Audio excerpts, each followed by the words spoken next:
اچھا، جناب موسیٰ کے دور میں فرعون تھا، وقت ہمارا کیوں ختم ہو جاتا ہے، ایک آخری سوال ذہن میں آ گیا میرے کہ فرعون جو تھا موسیٰ کے دور میں وہ غرق ہو گیا تھا، تو اس کی قوم جو تھی وہ کیا بچ گئی تھی؟ اصل میں قاہرہ میں تمام فرعین مصر کی جو لاشیں ہیں وہ ممیز کی شکل کے اندر محفوظ ہیں۔ یہ مصری جو تھے بڑے ماہر تھے لاشوں کو محفوظ کرنے کے لیے، پھر وہ سینکڑوں ہزار یعنی 10 20 فٹ نیچے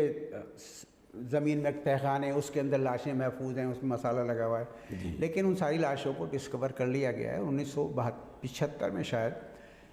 قاہرہ میں ساری لاشیں ہیں، ابھی بھی ہیں عجائب گھر میں، تو اس میں سے ایک لاش کے اندر فنگس لگ گیا۔ تو وہاں ایک ڈاکٹر تھا جو فرانسیسی تھا، ڈاکٹر مورس بکائے، ان کی کتاب بھی ہے قرآن سائنس اور قرآن بائبل اور سائنس ایسی کچھ کتاب ہے، انہوں نے اس کے اندر تفصیل لکھی ہے۔ تو جب فنگس لگا تو حکومت جو تھی اس نے ڈاکٹر مورس بکائے سے رجوع کیا، اس نے آ کے دیکھا اس لاش کو، اور لاش کو جب دیکھا تو وہ پہلی لاش تھی، پہلی ممی تھی جس کی انڈوسکوپی کی گئی۔ جیسے ہمارے یہاں تو زندہ لوگوں کی انڈوسکوپی ہوتی ہے نا، وہ ایک کیمرہ ہوتا ہے، چھوٹا سا کیمرہ ہوتا ہے، ڈال دیتے ہیں اور وہ حلق کے ذریعے یا کسی اور ذریعے سے وہ جسم میں ڈالا جاتا ہے، حتیٰ کہ آپریٹ کر کے اس میں ڈال دیا جاتا ہے، اور وہ کیمرہ موو کرتا رہتا ہے اور وہ پوری پکچر بھیجتا رہتا ہے، وہ اسکرین پہ آتی رہتی ہے۔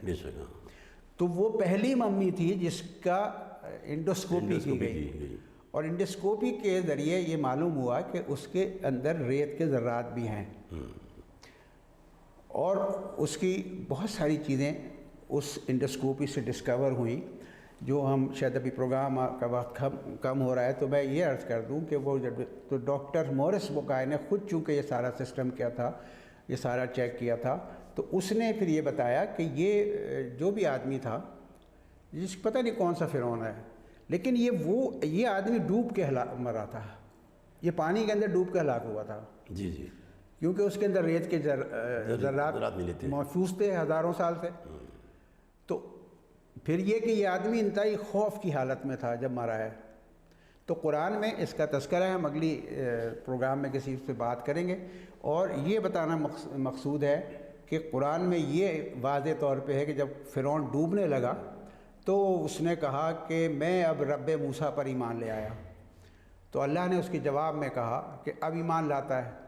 جبکہ مر رہا ہے، لیکن اب ہم تیری لاش کو محفوظ کریں گے تاکہ تو آنے والے لوگوں کے لیے عبرت کا نشان بن جائے۔ اور وہ لاش کس طرح ڈسکور ہوئی اور واضح ہوئی بہت ساری ممیز میں کہ یہ فرعون ہے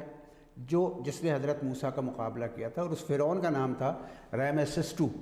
جی ہاں۔